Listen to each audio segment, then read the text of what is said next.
Hello అండి. ఈరోజు మా పిల్లల్ని తీసుకుని అలా సరదాగా పార్క్కి వెళ్ళామన్నమాట. అక్కడ ఒక బాదం చెట్టు ఉంది. బాదం చెట్టు ఉంటే పండిపోయిన బాదం కాయలు అనేవి రాలున్నాయి అక్కడ. అయితే మా పిల్లలు చూసి మమ్మీ ఇదేంటి, పిన్ని ఇదేంటిది ఏంటంటే బాదం ఉంటుందిరా లోపల అని చెప్పాను. బాదం ఇదేంటి, మనం తినేదేమో చిన్న బాదమే కదా, ఎంత పెద్ద కాయ ఏంటి అనేసి వాళ్ళు అడిగారు. సరే వాళ్ళకి చూపిద్దాం కదా అనేసి ఆ కాయ నేను ఒకటి తీసుకుని వచ్చాను ఇంటికి. దాన్ని నీట్గా వాష్ చేసుకున్నాను అనమాట. అది తీసినాం, పగలగొడుతున్నాం అనమాట.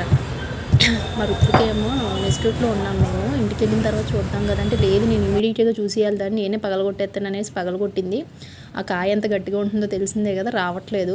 పైన లేయర్ ఒకటి ఊడిందనమాట. నెక్స్ట్ దాంతో సిజర్ తీసుకుని సెకండ్ లేయర్ కూడా కట్ చేశాను. అయినా కానీ అది చాలా గట్టిగా ఉందన్నమాట.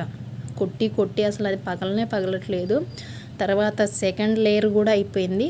దాన్ని చూసారు కదా ఎంత గట్టిగా ఉందో, గట్టి టెంక్లాగా ఉందన్నమాట అది. దాన్ని మొత్తం కట్ చేసుకుని మళ్ళీ రుత్విక నేను కొడతా అనేసి ఒకటి వేసింది. ఈసారి పగిలిందనమాట కాయ. అది లోపల బాదం పప్పు చూసారు కదా, అది కొంచెం గట్టిగా వేసేపాటికి ఏమైందంటే పప్పు అనేది కొంచెం పగిలిపోయింది. బాదం పప్పు అనేది అట్లా ఉంటుంది. మా పిల్లలకి చూపించాను అనమాట అక్కడ తీసి, ఇదిగోండ్రా ఇట్లా ఉండిద్ది బాదం అంటే. వాళ్ళకి ఏంటంటే ప్యాకెట్లో తెచ్చి పెట్టేస్తాం కదా, అదే బాదం అనుకుంటారు.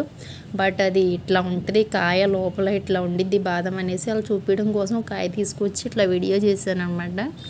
వీడియో నచ్చితే చూసి మీరు కూడా మీ పిల్లలకి చూపించండి, ఇట్లా ఉండిద్ది అనేసి వాళ్ళకి ఎక్స్ప్లెయిన్ చేయండి. ఇప్పుడు అంతా మేము ఫస్ట్ టైం తిన్న ఆర్గానిక్ బాదం అనమాట ఇది. వీడియోకి నచ్చితే లైక్ చేయండి.